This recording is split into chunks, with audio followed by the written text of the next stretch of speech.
Alors bonjour à tous, ici Meyer. Aujourd'hui, nous nous retrouvons pour une nouvelle vidéo introductive du langage Dart. Dart, c'est un langage qui a été créé par Google et son but en fait c'était de remplacer JavaScript. Donc pour ceux qui sont complètement débutants, un langage de programmation web qui permet d'animer des pages. Par exemple là ici les animations que vous voyez quand vous passez votre curseur ici, il y a certains sites où vous avez des sortes de menus qui descendent comme ça, tout ça c'est potentiellement fait en JavaScript. En fait Dart voulait combler des carences qu'avait JavaScript et il est destiné à fonctionner sur des navigateurs web. Ainsi que sur des serveurs, ainsi que aussi en local si vous voulez créer des programmes à proprement parler, des exécutables sur votre ordinateur Windows par exemple. Ce qui s'est passé, c'est que Dart n'a pas trop pris au niveau web. Pourquoi Parce que JavaScript était déjà très en avance. Il y a beaucoup de librairies et la communauté JavaScript est très très active. Donc il y a des librairies vraiment tous les jours qui sortent en JavaScript. Une librairie, pour ceux qui ne savent pas, c'est une sorte de boîte à outils qui permet de faciliter le développement dans un langage.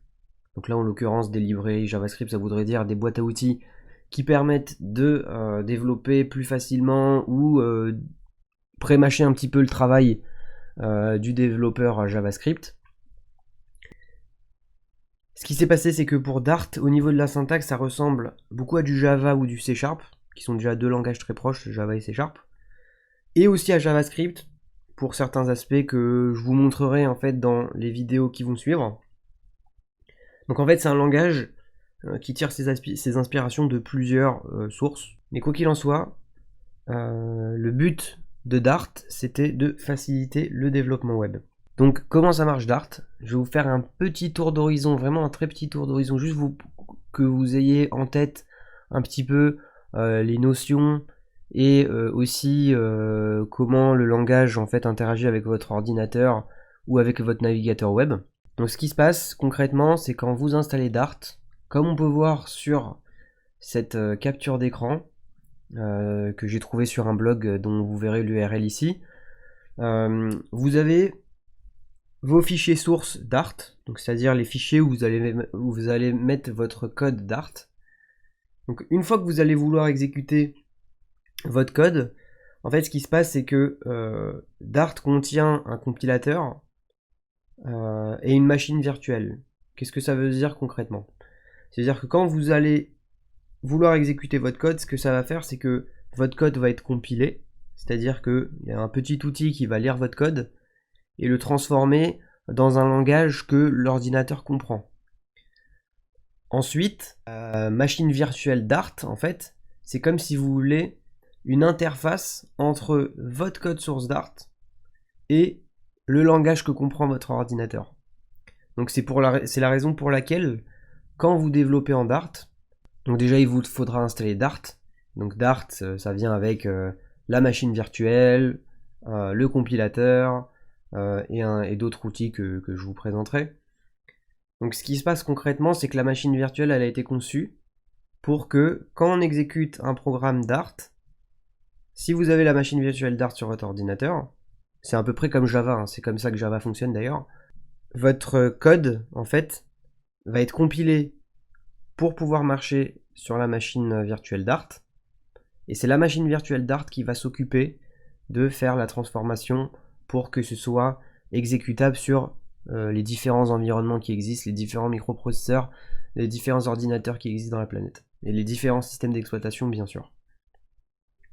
Donc une fois que vous savez ça, déjà, ça c'est la base pour que vous puissiez développer des programmes exécutables sur votre ordinateur, ainsi que des sites web pour du développement web, ou une partie serveur pour aussi votre développement web. Ce qui se passe, c'est qu'il y a beaucoup, comme JavaScript est vraiment un gros concurrent de Dart.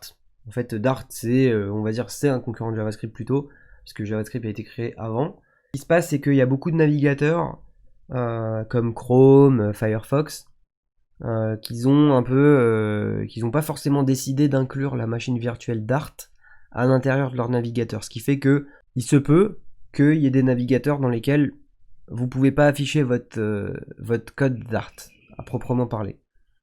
Ce qui se passe, c'est que donc du coup Dart, Google a un peu flairé le problème. Et comme JavaScript, c'est un langage qui est vraiment beaucoup maintenu, qui est inclus dans tous les navigateurs qui existent sur le marché, en tout cas un navigateur où vous ne pouvez pas exécuter de JavaScript, c'est un navigateur qui doit dater des années 90. Donc en tout cas, ce que a voulu faire Google du coup, ils ont créé un composant qui s'appelle Dart2JS, qui permet de faire la transformation de votre code Dart en code JavaScript. Donc c'est utile pour ceux qui veulent vraiment faire du développement web, qui n'est pas cette appréhension si j'utilise Dart, peut-être que mon site ne sera pas compatible avec tous les navigateurs, ou peut-être que je pourrais pas le rendre grand public parce que personne ne pourrait y accéder pour avoir ce que j'ai fait.